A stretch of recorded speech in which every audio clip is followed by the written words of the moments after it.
Thank you very much. So quickly, in the world of sports, we are going to talk about Ibrahim Osman joining Brighton Hove Albion from North Island, that's in Norway. And then also Ghana aims for the Paralympic competition in South Korea.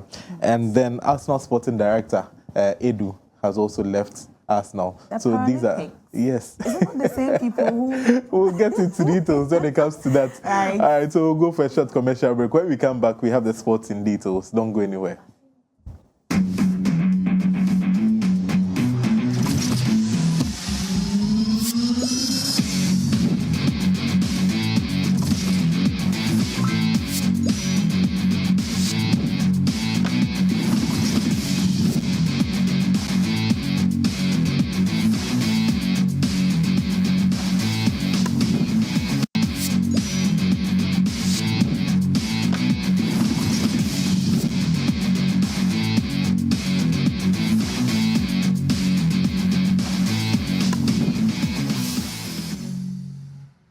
All right, this is Sports on Coco Digest. My name is Nana.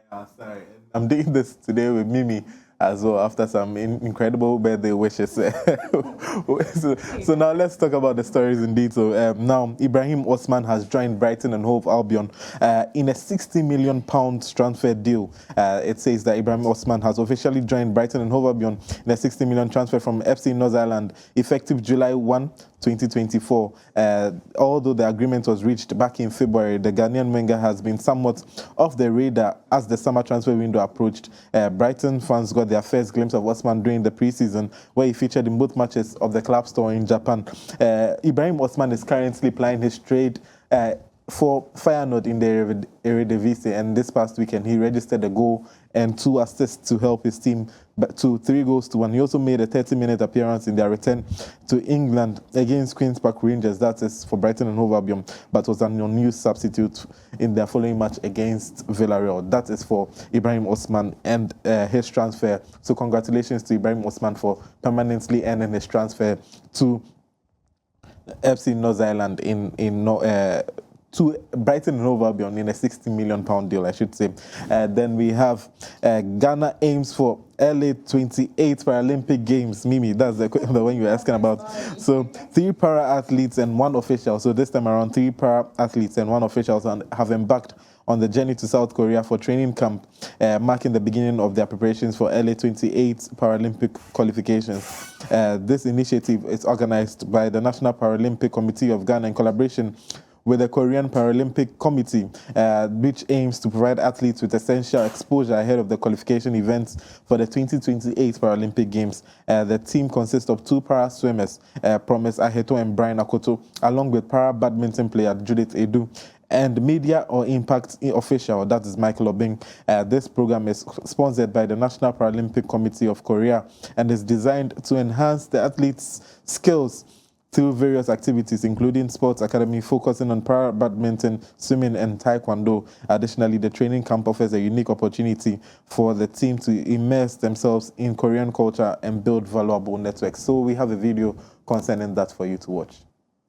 Thank you very much. So we have Team Ghana delegation on their way to the IPC training center in Incheon, South Korea. So we have 2 para-swimmers and then 1 para-badminton player, and then our team leader too as well. It's a great opportunity for the para-community that Ghana is getting this exposure. For them to be trained is a lot of new method that has come into their sport, and to also be exposed to competition rules and regulation is a great opportunity for Ghana, and we hope that we get more of that. All right, so there you have it. That is the communications director for the Paralympic Committee of Ghana, actually outdooring or currently bringing their face to the public to sort of say that these are the contingents that are traveling to Korea. And then in our next story, it says that Arsenal sporting director Edu has decided to leave the club. Edu's departure will definitely be seen as a major blow to Arsenal, and reports suggest that it could lead to significant shake-up behind the scenes at the Emirates Stadium. The Brazilian is being linked with a role alongside Nottingham Forest owner Evangelos Marinakis. Evangelos Marinakis also owns Olympiacos and a fleet of clubs. Having rejoined Arsenal as in 2019 as technical director. Just 6 months prior to Mikel Arteta's appointment of manager, Edu was responsible to overseeing all aspects of the first team. This included implementing the club's footballing philosophy, promoting top academy talent, and helping enhancing their transfer business. It will be interesting to know how Arsenal navigates this potential transition. Thoughts on this particular one was that he was actually not happy when Arsenal's former CEO, Vinay Venkatesan, left the club, and he was aiming to be promoted to CEO, but that didn't happen. And then Evangelos Marinakis for Olympiacos and Nottingham Forest, who also has a lot of clubs, has promised him a role as CEO for his other clubs. So that is the story making rounds. But I want us to just touch a little bit on the LA 28 Paralympic Games that the team has actually gone to South Korea for. What are your thoughts on this particular one? Well, I think is a good cause, and looking at the bad name that has been painted about Ghana, we still have people to represent us out there. I hope they come back.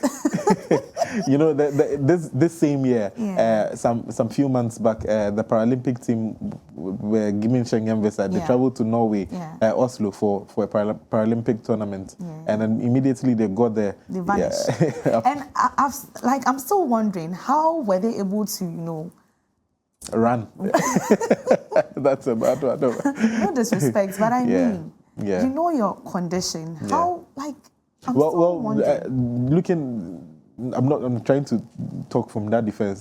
Looking at the conditions that a Paralympic person will be facing in Europe and then in Ghana, they are sort of two different ones. So if I've been able to survive in Ghana and I've had the opportunity to go there, but there's always a right way.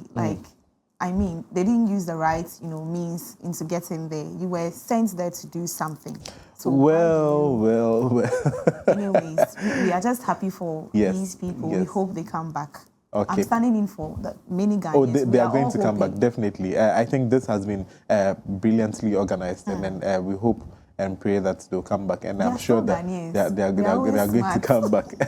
All right, so look away, Manchester United and Chelsea fans, because it's the week for Champions League. Yes, you are out of this particular one. Look away, Manchester United and Chelsea. Don't celebrate yet. So yes, we have the fixtures of the Champions League on your screens at the moment. So we have PSV playing Girona, Slovan Bratislava playing JNK Dynamo, Borussia Dortmund are hosting the Austrian side Sturm Graz, Bologna from Italy are hosting Monaco. That's Mohamed Salisu's Monaco. Celtic are playing Leipzig. Lille are hosting Juventus. Lille are in some sort of impressive form, but Juventus are also not doing very bad.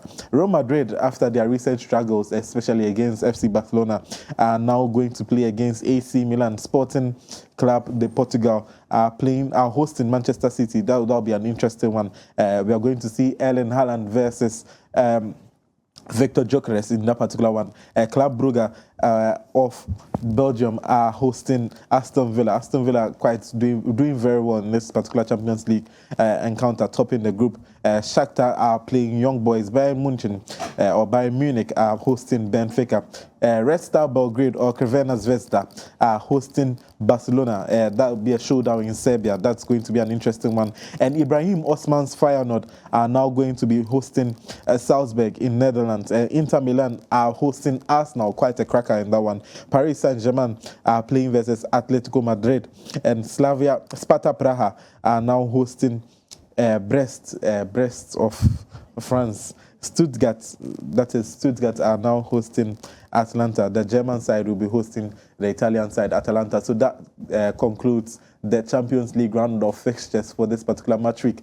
So if you're looking for Chelsea and Manchester United in the fixture listed, then sorry, you guys are not there yet. Just be careful. Mimi, be careful. When I mentioned Chelsea, you were excited until I told you to look away. Surprise you, don't worry. Yes. In the next one, we'll surprise you. But how do these people name their teams? Because I had Brest. Yes, it's called Stade Brestois, and for short is Brest. Yes. So yeah. Anyway, so on that lighter note, that's how we conclude Sports on Coco Digest. My name is Nanaya Asari, and I did this today with Miriam Abna Adede. So we'll see you later. Enjoy the rest of the programs.